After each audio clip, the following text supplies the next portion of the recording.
Standing proudly at the north entrance of the world's first national park sits an arch, rising 50 feet high and constructed with hundreds of tons of stone. This structure can be spotted from miles away. It serves as the gateway to Yellowstone National Park, but its inscription holds true to all parks, for the benefit and enjoyment of the people. People. Hundreds of thousands of us pass under this arch and drive through the gates of national parks around the globe, eagerly anticipating the natural wonders that lie beyond them. But what about the people behind the scenes? The people who keep us safe, haze bears, guide us to the best trails, arrange educational displays in the visitor center, or present ranger talks. In this special segment of National Park After Dark, we speak to the people under the flat brims of the Stensons who have lent their skills, passions, and careers to the National Park Service, and in turn, to all of us. Welcome to People of the Parks. Welcome, everyone, to our second People of the Parks episode. Our second ever. We're so excited to introduce and have this as a part of our show because we get to bring something a little bit different to all of you. And then we also get to do some more fun stuff on our end. And this week we have a very, very special guest. Yes, it's so nice to have people telling us stories. Yeah. And learning from people instead of, I love spreading what we learn through our research for every episode, but it's so nice to sit down with the best of the best in the field and people who have such experience within the parks firsthand.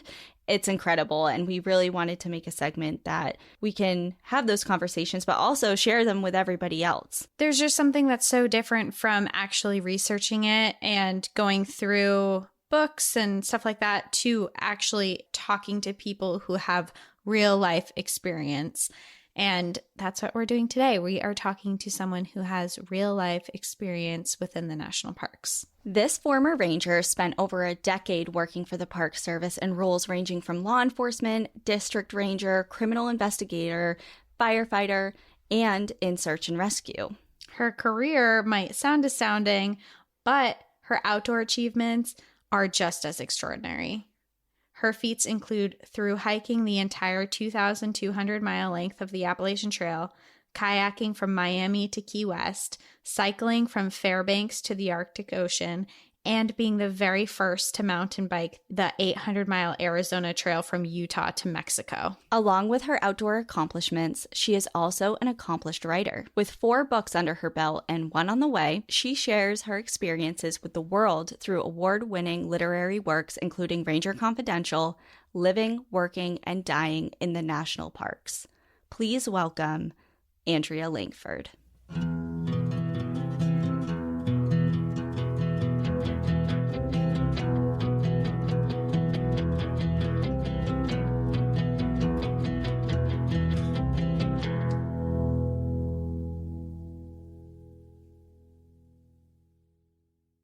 Andrea Lankford, thank you so very much for joining us. Welcome to National Park After Dark.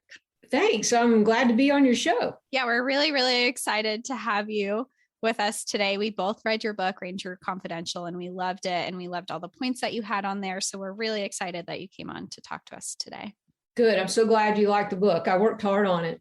I know it's one of many, but this is definitely the one book that people send us over and over. You have a lot of fans within our audience. So thank you again for coming on. And we're obviously familiar with your background via reading your book and reading up on you. But just for our audience, can you please take us back a little bit? And obviously right now you had a very accomplished career within the National Park Service, but take us back to the beginning. What inspired you? How'd you get into the Park Service? Just elaborate on that a little bit. Yeah, well, when I was young, I grew up in Tennessee, and my dad was a big hiker. So he took us hiking all the time, even when we were little and didn't want to go, he would take us. And so through that experience, that's how I kind of got hooked on the outdoors. And then as I got older, I knew I wanted to work in the outdoors. So I went to the University of Tennessee and got a degree in forestry and wildlife management. I did not picture that I would be a law enforcement officer. But I had a boyfriend that got a job with the National Park Service. And he said, if we go to this little training, this 6-week training, we can be federal cops. We can be park rangers. I said, well, that sounds fun. It was, during the recession back then, and I didn't have a good job yet after I graduated from college. So I got a seasonal job at Cape Hatteras National Seashore, and I was immediately hooked. Probably I blame the sea turtles, when I was helping the sea turtle nesting and protecting those nests from the predators and vehicles. And that's when I fell in love with being a park ranger and the mission. And the mission of a park ranger, a law enforcement ranger, is protect the people from the park from the people, and the people from themselves. So a park ranger is caught in between all of that. It's a lot to balance for sure. And we've certainly seen that in a lot of our stories that we cover. A lot of the stuff that park rangers have to deal with, especially protecting people from the parks and people from themselves, for sure. And I love that you bring up the sea turtles, because I loved that part in your book. I think everybody can kind of pinpoint their moment that changed the trajectory of their lives and inspired them in some way. And I love that yours were sea turtles. Yeah, I love them. Obviously, you got into the Park Service and you loved it. What were some of the challenges that you faced once you joined? Well, right away, being a law enforcement officer in a remote area without backup for an underfunded agency, right away, it was exciting, but also a little scary, pulling over cars late at night, not knowing what the person was up to and what their intentions were. Then later, as I moved to Western parks, I went to Zion and Yosemite and Grand Canyon. Those big parks were threatening themselves. And I recovered more bodies than I can count. And so I got to see up close, what nature's wrath could do to a human body. And as much as I loved the outdoors and loved the thrill of it, I was also in my face how dangerous it could be. Right. Yeah. And that's one thing that, because you have a extensive background in the outdoors, despite having all of these things that you've seen up close and personal, seeing all these tragedies and what nature does do. And it's incredible that you worked. How long were you in the Park Service for? I worked for the National Park Service for 12 years. Wow, that's a long time. Before I left. Mm-hmm. And so it's sort of, being a park ranger it's almost like you're worshiping a fearsome God in a way, because the park is part of your religion. It doesn't matter what religion you have, but it's your temple, it's your church. And so you really love it, but sometimes you're scared of it because you've seen it hurt people. Sometimes it hurts you if you have an accident. So people will ask me, what's your favorite park? And I'll say, well, it's Grand Canyon, but it's a love-hate relationship. Right. I know that you said that you worked in Zion and Yosemite and Cape Hatteras, and all of those places, I'm sure, brought vastly unique situations and experiences and lessons learned. But there's one thing that we really noticed throughout your book that we really enjoyed. It was a thread line of your experience as a woman in the national park system. We found that very interesting because as women and living a woman experience, we can only imagine, I remember you were bringing up, you got nicknames like the Rangerettes, and there were times that you maybe felt like you weren't being taken as seriously or didn't have the confidence given to you from superiors and things like that. And we were just kind of interested in that experience and how you overcame it and how it maybe changed the way that you handled yourself as a park ranger. Yeah, that's a good topic. So for some context, I started in 1987. Mm-hmm. But also, I'm a Gen Xer. I sort of, the women's movement had already happened. I sort of thought it wasn't a thing anymore. This shouldn't be a thing. I was naive.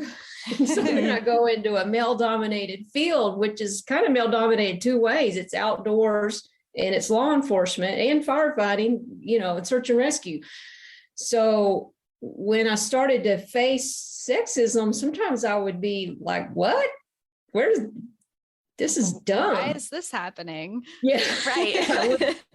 I would often think it was just stupid. And back then, my tactic was I fought fire with fire. I wouldn't necessarily recommend that today, that strategy, but and sometimes that backfired on me. But I'm like, okay, well, if I'm going to take it, I'm going to dish it right back.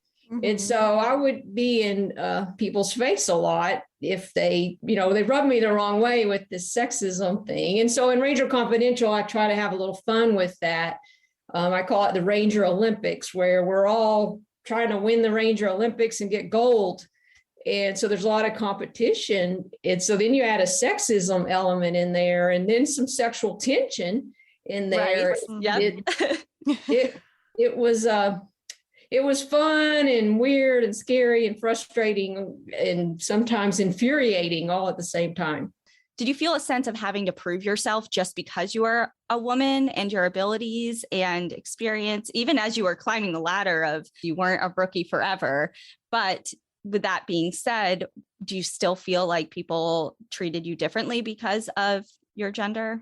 Some did for sure. Now, a caveat with that is, I married a Ranger. I'm still married to him, mm-hmm. And so most of the men were awesome. I love them. And, yep. But there's this segment, that just seems to hold on to some of these old fashioned values. I did not at first, because I was like, duh, why is this an issue? But then later, like at Yosemite, for example, I was pulled into the superintendent's office and told I was a test case, that I needed to prove that women can handle working Yosemite Valley. And that was sort of like, what? And so being a test case isn't fun. It is not a good situation to be in, because you start to feel like any mistake you make isn't a personal mistake. You've made a mistake for your whole gender. Yeah, that's right. A lot of pressure. It's way too much pressure. He should have never said that to me. He did mean well, but that did put a lot of pressure on me. If I fail, I've failed for my entire gender. And that wouldn't happen on the men's side, I'm sure. If a man was to make a mistake, it wouldn't be like, oh, we can't hire men, obviously. Right. Yeah, that's so much pressure to be put on just because of your gender. Yes. And I would, if any young woman came to me today, I would say, don't fall for it. They can say that all they want, but that's BS. Just do the best you can and make as few mistakes as possible, but don't fall for anything like that. Throughout your time working in the Park Service, did you notice more and more women joining? Not really. My understanding is the ratio is about the same it was when I was in the service. Oh, wow. Yes. In law enforcement. Now, I'm not sure about, there's all different types of Rangers, but I believe with law enforcement Rangers, the ratios are close. They haven't improved much. That's really interesting, because I feel like over the years, there's definitely more and more women who are getting into the outdoors.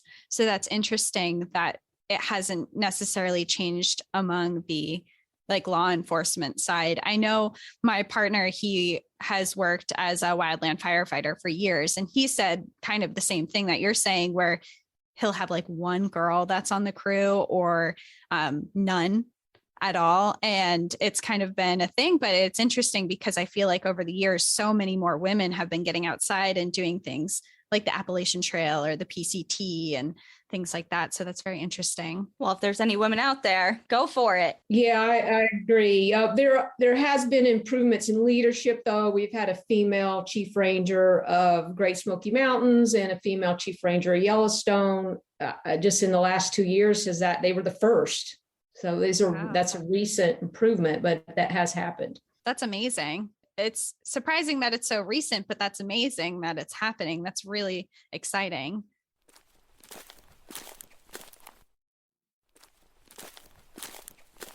So going back to something that Cassie actually brought up a little bit earlier in the conversation, and she was talking about your experiences of things that you've seen within the park. And you mentioned that you've been on the scene of some not so great outcomes.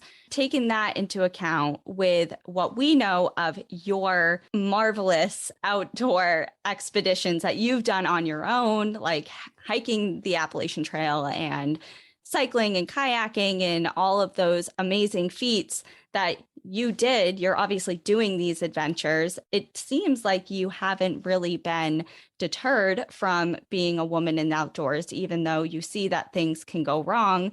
From our perspective, from an outside perspective, it seems like the news is flooded with everything that could go wrong for women in the outdoors alone. And you have said previously that you don't subscribe to the notion that women should not do things outside by themselves. Can you tell us more about that? Yes, I can.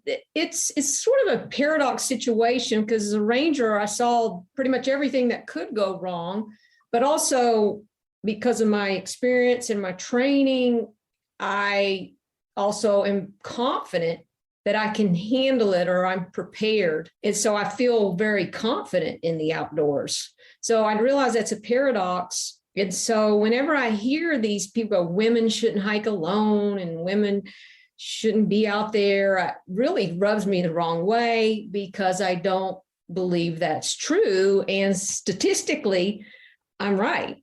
The statistics do not back that up, that it's more unsafe for a woman than it is for a man in the outdoors.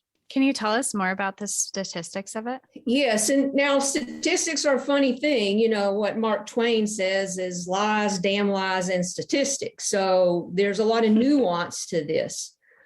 And we don't have very good statistics about, especially with gender and, dividing all that out by activity. But there is an expert, Dr. Robert Koister. He wrote Lost Person Behavior. He's a search expert, PhD. And he looked at some numbers and he says that 80% of search and rescue calls for help are made by men. Now, there's more men in the backcountry, so that might explain that. Now, of those calls, of the men that made those calls, 12% died. Of the women that made those calls, only 9% died. So women statistically actually have a better chance of surviving being lost or injured in the outdoors than a male does. Very interesting. Do you know why that may be? Or do you have any personal insight to that? There's theories. One theory is that men are more risky than women. Another theory kind of along those lines is because women are so afraid, we're given this fear porn kind of about don't be out there, that we're more careful because of that.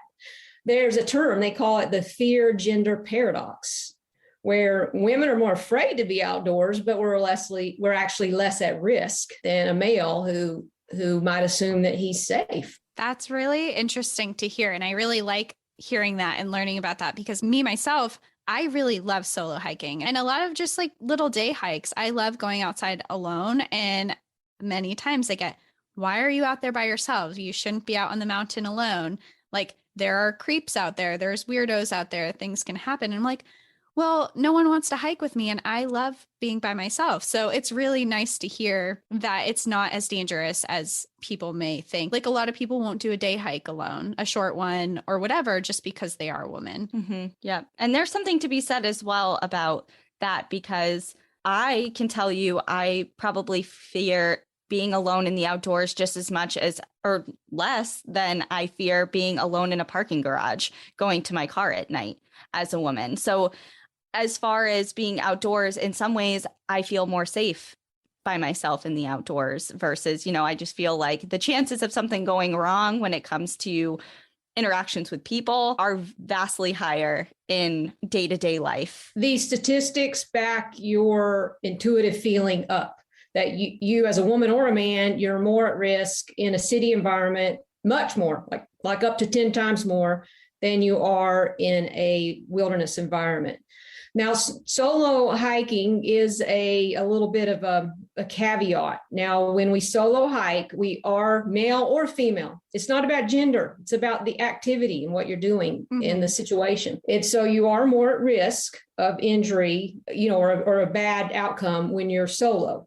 And it just makes sense. You don't have help, things like that. One theory is the reason that happens is that when we're alone, we don't have another partner that might say, hey, that looks sketch. Let's not do that. And so we do something stupid like we shortcut. So one tactic we can make when we hike alone so that we are safer is is pretend we have this real cautious partner on our shoulder. And so we think of something and they'll go, no, that's not safe. Don't do that. Yeah. So that would be one strategy you could use. And that would be backed up by statistics. But remember that it's not about gender. This is about what activity you're doing, your fitness level, the weather, how prepared you are, luck, right? Acts of God, so really gender's not part of it. And if anything, if it is, a woman is more safe than a male. Now, maybe that will change as more women get out there and we become riskier ourselves because we become more confident, perhaps. That might even out.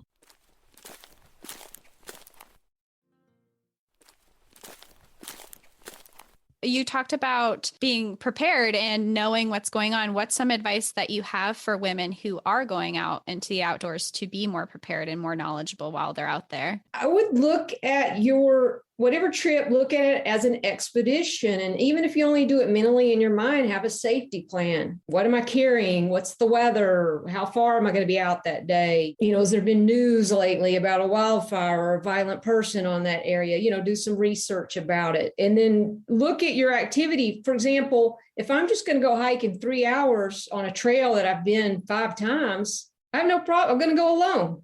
I love being alone. But if I'm going to do a 3-day expedition cross country in the snow, probably not going to do that alone. I'm probably going to want partners for that.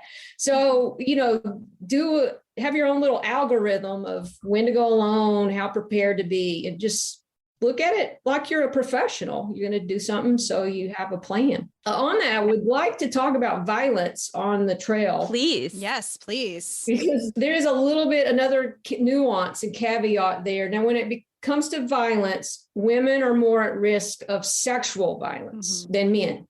But men are more at risk of all other types of violence, robbery, a fight, all that. Men are more at risk for that. So it's another one of those nuances. And then what I find interesting, like the Appalachian Trail, for example, I looked at the murders on the Appalachian Trail, and I looked at 12 murders on the Appalachian Trail. 5 of those were men, the victims, and 7 were women. Of the 7 women that were murdered, only 3 of those 7 were alone when they were murdered. So what I take from that is being with somebody doesn't necessarily Make protect you safer. Yeah. Mm-hmm. On that Pacific Crest Trail, there's only been 1 murder that I'm aware of, and it was a male who was murdered, a trail runner in 1994. That's still unsolved.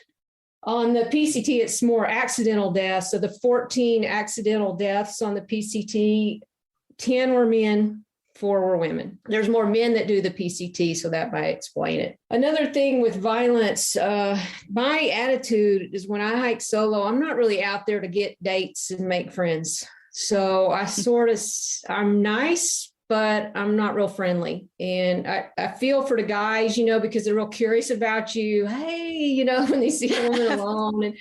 And most of it is so benign. And so I just try to, hey, how you doing? Nice, sure, and book. I'm just not there to make friends with them and put myself more at risk. And if you're a man listening to this, if a woman who's alone acts unfriendly to you, just maybe have some compassion and just say to yourself, she's just trying to be safe. Yeah, don't take it personally. Yeah, right. Yeah, we don't know who's safe and who's not. Yes. Right. And, we've talked about that before. Just like, I think we joked a few episodes about like, if either of our partners were alone on the trail, we know that they want to be friendly if they came across a solo female hiker.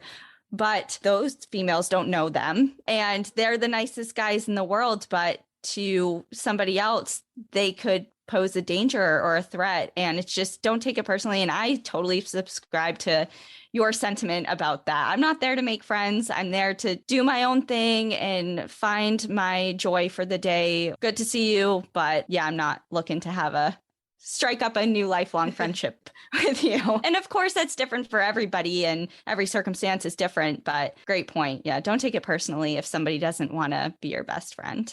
Yeah, I live right off of the Long Trail in Vermont, and I go out on those trails all the time because I'm really familiar with them, and I go alone, and I don't talk to people I'll be like, hey, have a nice hike, like trail etiquette. But besides that, I'm the same way. I'm not mean, but I'm certainly not friendly, and I'm not trying to make friends. And it is because I'm alone, and you really never know.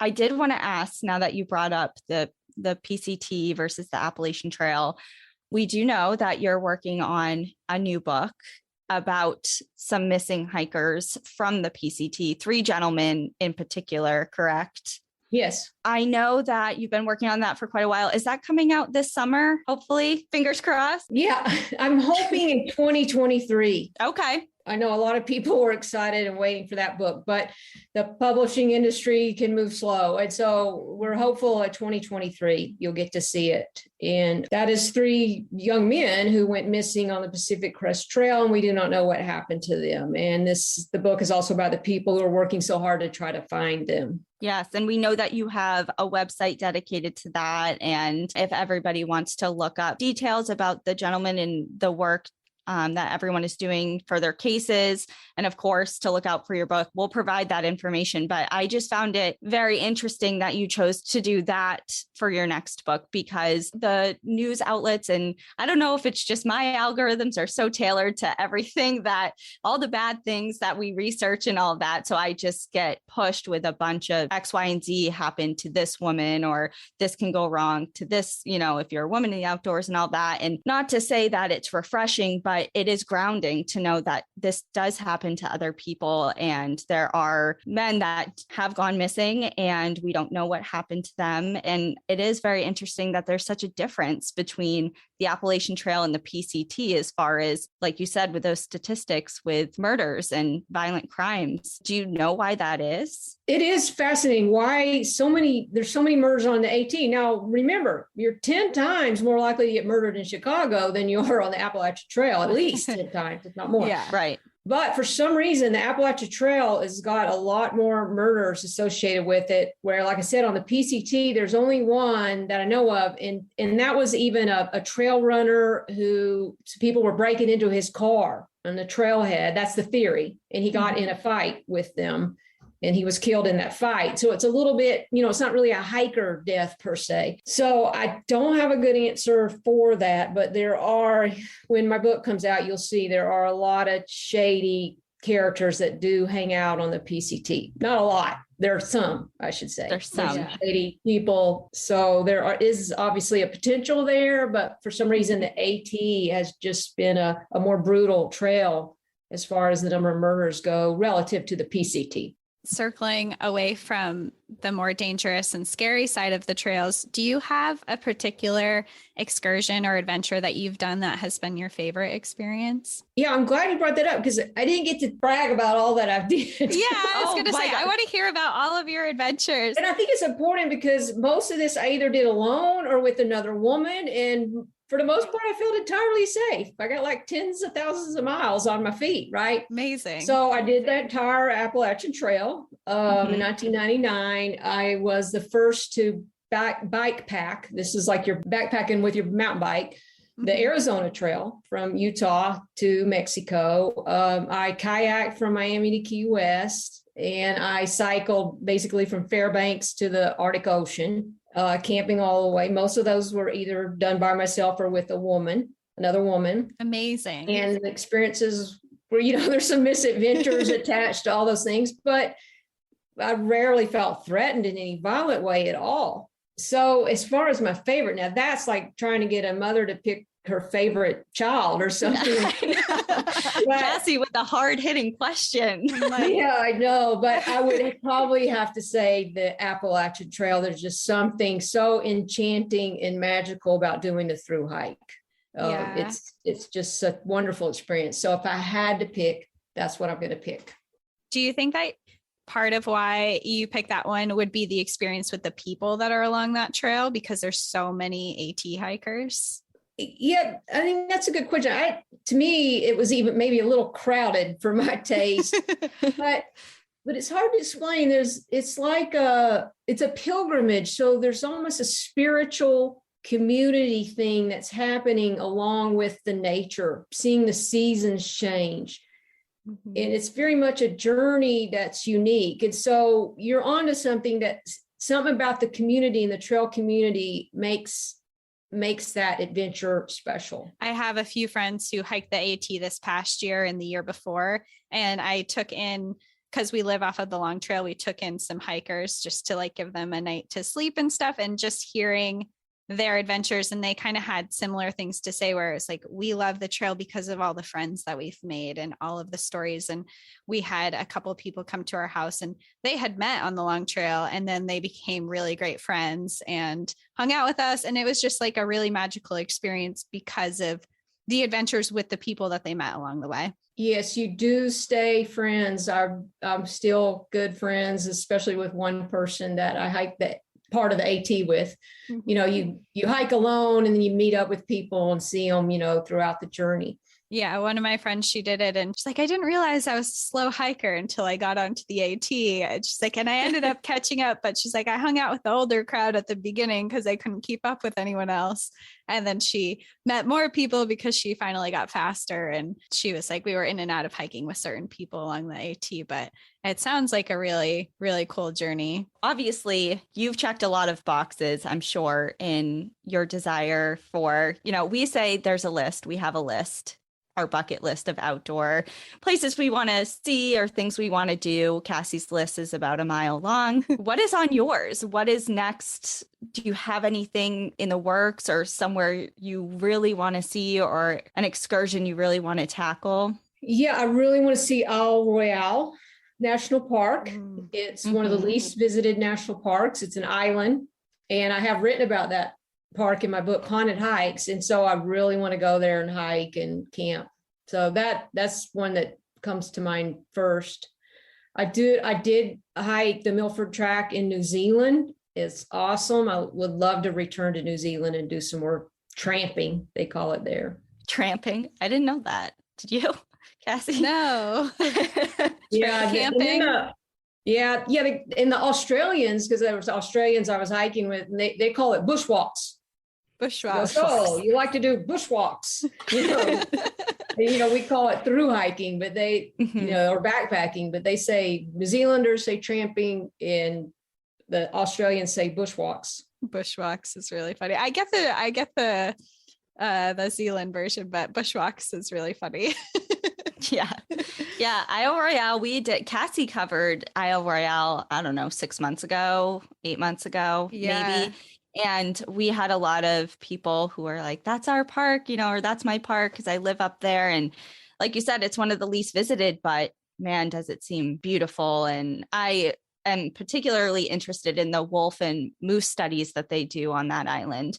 So I would love to go for that reason, among others. Every park just has something so unique about it. And that's just the magic of the national park system, whether it's a crown jewel like the Grand Canyon or a smaller historic park, anything run by the National Park Service. We're discovering through our time with researching all this is there's so many layers and so many things to discover and people to meet. And it's just been a wild ride. Yeah, good for you guys. I'm so glad you put this show together. Thank you. Yeah, it's been really interesting, like she said, because you can go from the national parks or the national historic sites, which we're discovering are like these amazing places that I think get overlooked so much, and they carry so much history and so many cool things where I'm like, wow, I didn't know that all of these historic parks were on my list, but now I have to go to these places. So there's definitely a lot in the National Park Service that we're learning more and more about all the time. Yep. So as far as a wrap-up question, I have one final question for you. And that is, do you have any words of wisdom or encouragement for those who are gaining their confidence in the outdoors? Because you're obviously very experienced, and you said you feel very comfortable and very confident in your own abilities while being outside because of that experience and your confidence in your skill. But we have a lot of listeners who have emailed us personally saying, I really want to get into the outdoors. What is a first step? Or do you have any recommendations? And as far as just getting your feet wet with the outdoors, because it can be intimidating going to big national parks and you see all these through hikers and, you know, people scaling El Cap, and can be a little intimidating, but the outdoors are for everybody. We just wanted to ask from the pro if you have any little nuggets of advice. Yeah, that's a great question. I'm almost 58, so I can't do all that stuff I used to be able to do. And And so remember, just a slow hike in an area near your home where you're bird watching or drawing or journaling, or, slow down one thing and really see it and study it and look at it and take it in and smell it. And so if you have that attitude and you're a little nervous, so you could just bite off a little thing first and do an hour hike by yourself, and then a 2-hour hike, and do trails near home, and you gain confidence that way, slowly. Another thing is find a more experienced person to go with and learn from them. There's also lots of hiking groups where you can join a hiking group online through Facebook or other platforms and join up with them and do it that way. Before too long, that 5-mile hike is nothing. Now you're ready for a 12-mile one by yourself. So just start slow and build.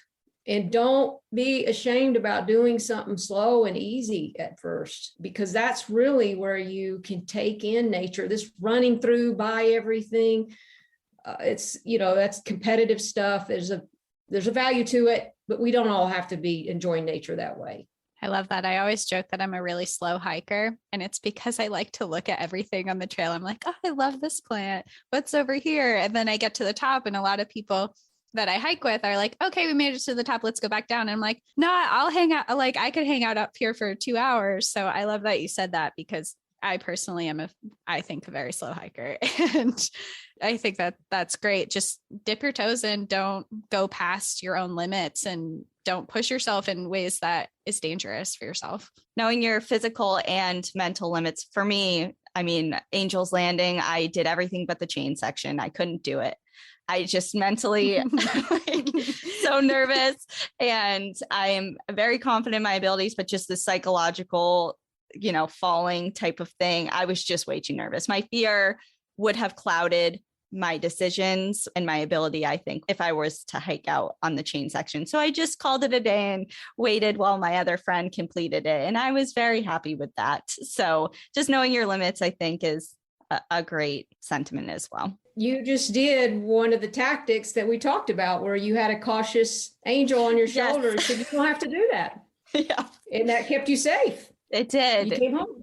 You're here to talk about it, so you're safe. And that's right. Listen and I will to your instincts. Be doing it again. I'm good. Check. Angel's Landing, half complete. Check. I'm good. I really enjoyed talking to you girls, and get out there and hike, ladies. Let's do it. Yes. Yes, thank you so much for talking to us today. This is really fun and very informative too. So thank you very much. And refreshing. And I feel very confident now. I'm the scaredy cat. Cassie is the brave one, and I'm more of the nervous Nelly. So after speaking with you and just having a little bit of a confidence boost and a grounding moment, it's nice to have that every once in a while. So thank you very much for coming on with us and sharing your expertise with us and everybody else. And I know that most of our audience, based on our messages, has sent us your book and have read your book, Ranger Confidential. But if anybody hasn't, please go read it, because it definitely is a great look into the national park system and the people who save our lives and help us find the best trails and keep us safe. So thank you, Andrea. Yeah, you're welcome. Yeah, thank you so much. Thank you, everyone, for joining us for that interview. We really enjoyed talking to Andrea and speaking with her about her experiences and her advice. It was such a fun episode to do, and we love doing these People of the Park episodes, and we're excited because we're doing another episode that we love to do, and that's another Trail Tales. It's coming out on Thursday. We'll see you one more time this week. In the meantime, enjoy the view. But watch your back. Bye. Bye.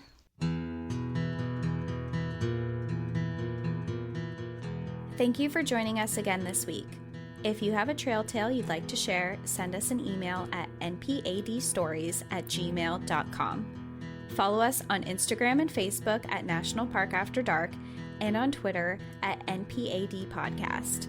Become an outsider by joining our Patreon, where you'll gain access to monthly bonus stories and exclusive content. And remember, when you support our partners, you're supporting our show. To access our special discount codes along with source information from today's episode, check out the show notes. For information on the show, to shop our merch store, sign up for our newsletter, and more, visit npadpodcast.com. And if you're enjoying the show, please rate, review, and subscribe wherever you listen to podcasts.